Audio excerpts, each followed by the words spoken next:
Hi guys, welcome to another video. We're on episode 4 of the Summer Shred series. In today's video I'm going to be taking you through my entire training plan. I'm going to include everything, sets, reps, time under tension, pre-exhaust, the whole lot. And after that we're going to do a check-in, see where my weight's at, see how my progress is going, and I am going to make some dietary changes this week, so stick around for that. But for now, let's head over to the whiteboard and get started on my training plan. We're here at the whiteboard. I'm going to go through my entire training program with yourselves now. Now, there's some very important factors to consider when you're designing training programs, and I have actually made a separate video for you guys, which I'll link here or maybe in the description box below, which goes into more detail about how you can design your own training programs. But very briefly, training experience is a major factor. Now, if you're a beginner, then you need to follow a beginner suitable training program. If you're more advanced, then you need to follow an advanced training program. I started training when I was 17. I'm 42 now, so I've got 25 years training experience. So I need to follow a advanced training program. Goals. So during the Summer Shred series, my goal is to build muscle and burn fat. To build muscle, I need a suitable training program that's going to address that. And to burn fat, I need to be in a calorie deficit, and I'm also going to use cardio to burn fat. How often can you train? So currently I can only train 4 times a week due to other commitments. So I need to address that in my training program. Strengths and weaknesses. So which body parts have you got that are strong, that don't require a lot of work? Which body parts are weaker, which need more effort? So me personally, I think my arms, my traps and my back are strong body parts. Arms, they don't really require a lot of work. Traps are hardly ever trained, to be honest. Maybe once every 2 or 3 weeks, and even then it's only probably 3 to 6 sets. And back's a strong point, so I don't really need to go crazy on back days. Weak body parts. I feel that my upper chest is a weak area, and also my shoulders, particularly my side delts. So my training program needs to address that. And recovery. How quickly can you recover from your workouts? Of course, genetics plays a major role in that. Some people are just genetically gifted and they can recover a lot faster than other people. Nutrition and sleep plays a major role in that. Of course, if your diet's on point and you're sleeping properly, you're going to recover quicker than if you're eating crappy food and you're not sleeping properly. So all these factors need to be taken into consideration when designing a training program. Now, if I'm training 4 times a week, then I think that's perfect for me to recover from those workouts. So, how do I go about designing my training program? So, I'm going to be training Monday, Tuesday, Wednesdays off to rest and recover. Train Thursday and Friday, have Saturday and Sundays off to rest and recover. Now, Monday is a shoulders and chest day. Now, ideally, after you've had 2 days off to rest and recover, you're nice and fresh on Monday, so you want to hit your weaker body parts. So, Monday is shoulders and chest. It's a shoulder focus day. I'm doing 5 exercises on shoulders, 3 sets apiece, so that's 15 total sets. And then after that I do 2 or 3 exercises on chest. Depends on how much energy reserves I've got left. If I'm feeling fine, then I'll do 3 exercises. If I'm a bit tired from the shoulder workout, I'll just do 2 exercises on chest. Now shoulders, I've got 5 movements, and what I normally do is I do 2 movements for my side delt to start with, because that's a weak area. Then I'll do 1 or 2 movements for my rear delt, and I'll normally finish with a pressing movement. It's not always the case. Sometimes I might start with a pressing movement, but I don't do any isolation work for the front delt. It's quite strong, and I feel that you get a lot of front delt work when you're doing chest as well. So no direct front delt work. And then chest, 2 or 3 exercises. Again, 3 sets a piece. I always do three sets per exercise. I don't go any higher than that, because if I'm doing 5 exercises, 3 sets a piece, that's 15 sets in total. Whereas if I did 3 exercises for 5 sets a piece, that's still 15 sets total, but you're only doing 3 exercises. And I feel that the more variety you can do, the more exercises you can do for the same total sets is better. So for instance, if I was just doing 5 sets on bench press, and then 5 sets on flies, and 5 sets on incline bench, that's just 3 movements. Whereas if I did 3 sets per exercise, I'm squeezing 2 other movements and that's going to hit my chest from different angles. I feel that's better for growth. So it's always 3 sets per exercise on all my workouts.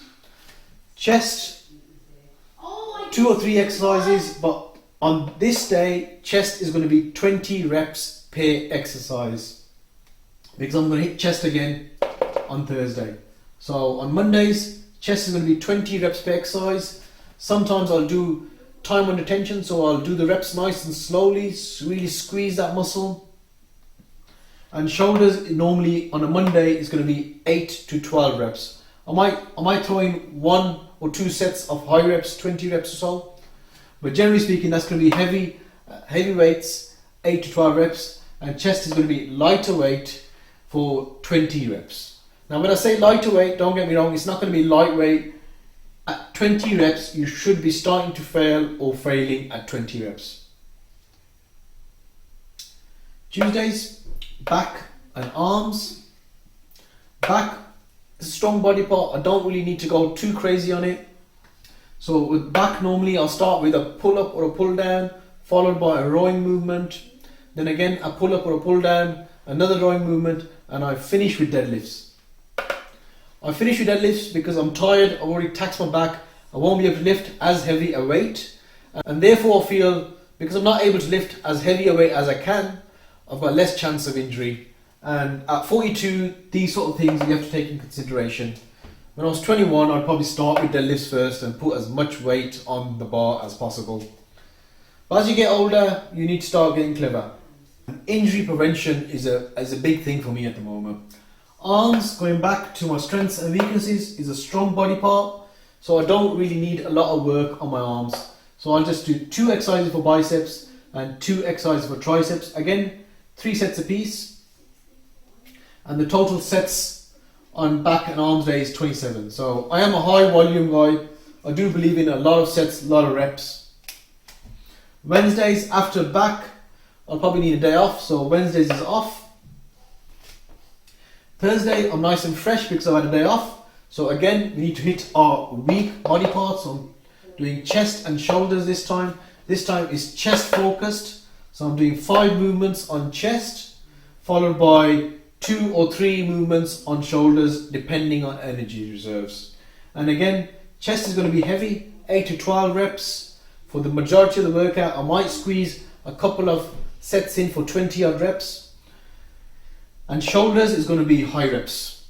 The 2 or 3 sets I'm doing on the shoulders, the 2 or 3 exercises I'm doing on shoulders is going to be high reps. 20 reps. Friday is going to be leg day. So I'm going to be doing 5 or 6 movements on my upper legs, so my quads, my hamstrings and my glutes. And then I'm going to do 2 or 3 exercises for my calves.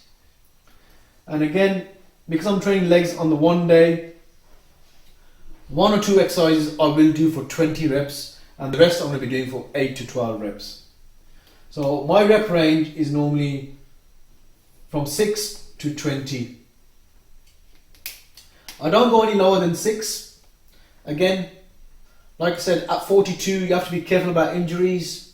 The older you get, you do have to be careful about injuries. So you'll never catch me doing a 1 rep max or a 3 rep max. And going back to our goals, what's the point of a 1 rep max? We're not powerlifters, we're bodybuilders. So our goal is to build muscle. So I don't see any reason why I should be doing a 1 rep max or a 3 rep max, unless I wanted to let my ego dictate what I wanted to do. So no 1 rep maxes, no 3 rep maxes. We want to stay healthy, we want to try and prevent injury as much as possible. And our goal is to build muscle. And for me, I feel that building muscle happens in the 6 to 20 rep range. After leg day, when I'm doing between 21 and 27 sets, I definitely need a day off. So Saturday off to rest and recover, Sunday off to rest and recover, and then repeat that cycle on Monday. So as you can see, the whole training plan is designed around all these factors. Strengths and weaknesses, I'm hitting my chest and shoulders twice in the week. Arms are a strong point, so I'm not really doing a lot of sets on my arms. Back is a strong point, so I'm not really doing a lot of sets. If back was weak, then I could easily have done 20 odd sets, 20 working sets just for my back, because it's a big muscle group. And traps, again, I'm not really including traps in my training routine. Every now and then on a shoulder day, I might just do 3 sets of shrugs, maybe once every 2 or 3 weeks. That's all I do for traps. So I'm addressing all these factors when designing my training plan. Now if you think about it, I'm pretty much doing pre-exhaust on every workout. So shoulders, I'm starting with side laterals, so I'm pre-exhausting the shoulders before I do a pressing movement. And that I feel gets my shoulders nice and warmed up, and when I'm doing the heavy presses, I've got less chance of injury. So injury is always in the back of my mind. Back again, I don't start with deadlifts, I finish with deadlifts. So again, I'm kind of pre-exhausting my back. And chest, sometimes I start with flies to pre-exhaust my chest. Legs, I always pre-exhaust, always start with leg extensions or leg curls, never with squats. Squats is normally my second or my third exercise, so I'm pre-exhausting my legs as well. And I feel that prevents injury. So pre-exhausting my shoulders, my back, my legs, sometimes my chest, I feel makes me train hard, but makes me train smart as well. And injury prevention is a big thing, because once you get injured, you're going to be off the gym for 1, 2, 3 months depending on the severity of the injury, and you're going to go back to square one when you start again. So as you get older, you need to start thinking about these sort of things. Now, weak body parts. So chest, I said my upper chest was weak, so on my chest days, most of my pressing movements are going to be incline presses. So I might start with a barbell incline press, incline dumbbell press, incline hammer strength machine. So all the presses are incline, and that's going to target the upper chest area more. And shoulders again, side delts, I want more mass. So when I'm nice and fresh on shoulder day, I'll start with side delts so I can lift as heavy a weight on the side delts, enabling them to grow more. And all my workouts, I pyramid the weight up. For instance, chest, I might do 2 or 3 warm-up sets before I get into my working sets. And then once I'm into my working sets, I'll maybe do a plate on each side for the bench press. Then the next set will be a plate and a half on each side. And then the final set is going to be 2 plates on each side, and I'll go to failure. Normally I'll go to failure on the last set of each exercise. And that's going to trigger your muscles to grow. Occasionally I'll do intensity techniques like drop sets, supersets, giant sets. Okay, rest between sets. So I like to keep my rest periods low when I'm cutting. That's going to keep my heart rate high, and it's going to help with fat burning. So normally around 45 to 60 seconds rest between sets. But then again, it depends. I use my heart rate and my breathing to determine how long I'm going to rest. For example, shoulder day, if you're doing side laterals, that's not really going to tax your body so much, so I can rest 45 seconds before my next set. But if I'm doing a heavy bench press, I might need to rest for 60 seconds, maybe 90 seconds, catch my breath back, get my heart rate down before I hit the next set. Again, back, if I'm doing a heavy deadlift set, then I'm going to have to rest a bit longer so my heart rate goes down, my breathing goes back to normal before I hit my next set. And on leg days, squats really kills me off, so I might need to rest 2 or 3 minutes between sets. But generally speaking, smaller body parts, 45 to 60 seconds rest period. And if I'm doing a really heavy set of deadlifts or squats or bench press, then maybe a minute to 3 minute rest between sets. Rep speed. So normally I like to do nice controlled reps, and that's going to be for the majority of my workouts, but every now and then I do slower reps so I can increase the time under tension. And also when I'm doing high reps, sometimes I just do fast explosive reps. So for instance, on a chest day when I'm doing 20 reps per exercise, I might start doing fast explosive reps on those days. And sometimes if I'm doing biceps, for example, I might just bring the bar up nice and slowly, really squeeze that bicep hard, slow down the rep speed, really increase the time under tension. So these are all little things that you can play around with. So there you go guys, that's my entire training plan. As you can see, I'm a high volume guy. I do believe in lots of sets, lots of reps. I do vary my exercises that I use. I vary the reps, I vary the rep speed. So I use all the tricks in the book to trigger growth. Now, that's the training plan covered. Let's see if it's actually making a difference to my physique. So it's time for a check-in. So this was my starting condition. This was about 4 weeks ago. 6th of July I started my summer shred series. Hadn't trained with any heavy weights, just doing hit circuits at home and some light weights. And I lost a fair amount of muscle. Now normally you lose the muscle on your weaker body parts first. So my upper chest has gone completely flat. I'm holding a lot of fat on my love handles, as you can see here. Strong body parts like my back, my arms, my traps are still pretty decent here. Okay, 4 weeks into the diet. 5th of July this video is taken. Love handles are starting to disappear now. So fat's coming off, arms are nice, shoulders are starting to pop out, chest is starting to fill out again. So the training plan is definitely working. That's a nice pose there, front and double bicep. Abs are starting to stick out more. And the waist is coming down a lot. Jeans are getting really loose. So some pretty good progress made in the last 4 weeks. Now when you're monitoring progress, I always say take progress pictures or progress videos and always at the same spot around the same time.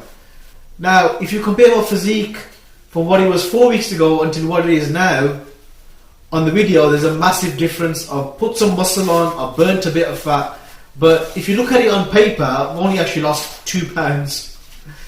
So scale weight is not the best way to figure out your progress. Always take pictures, always take videos. So I actually lost 1 pound since last week. So really, I don't really need to make any changes. I can just carry on as normal. But I want to speed things up a little bit. So I'm going to make a slight change. Now normally, if I wasn't losing any weight, or if any of my clients are not losing weight, then I normally take away 10% of the total calories. So I'm on 2,000 calories at the moment. 10% of that is 200 calories. But I've lost a pound in weight. And I also look a little bit leaner than I did last week. So there's no need to take away 200 calories. There's no need to take away any calories actually. But like I said, I want to speed things up, so I'm going to take away 100 calories. And this is how I'm going to do it. So currently I'm having 3 whole eggs in my diet. Now each egg, depending on the size, has around 6.5 to 7.5 grams of protein and 4.5 to 5.5 grams of fat. Calories from 65, 66 to around 80 calories per egg. So I'm taking away the eggs, no more eggs for me, and I'm replacing them with 1 tin of tuna. So I'm not dropping any protein. In fact, protein's going to go up slightly because there's 27 grams of protein in the tuna and there was around 20 to 22 grams of protein in the eggs. So protein's going up slightly, carbs are staying the same, and the main difference this week is I'm dropping fats. So I'm dropping around 15 grams of fats this week. And hopefully that should be enough to see some changes going forward. Anyway guys, that's the end of the video. I hope you guys enjoyed it. If you did, give it a like, share and subscribe. And I'll see you in the next video.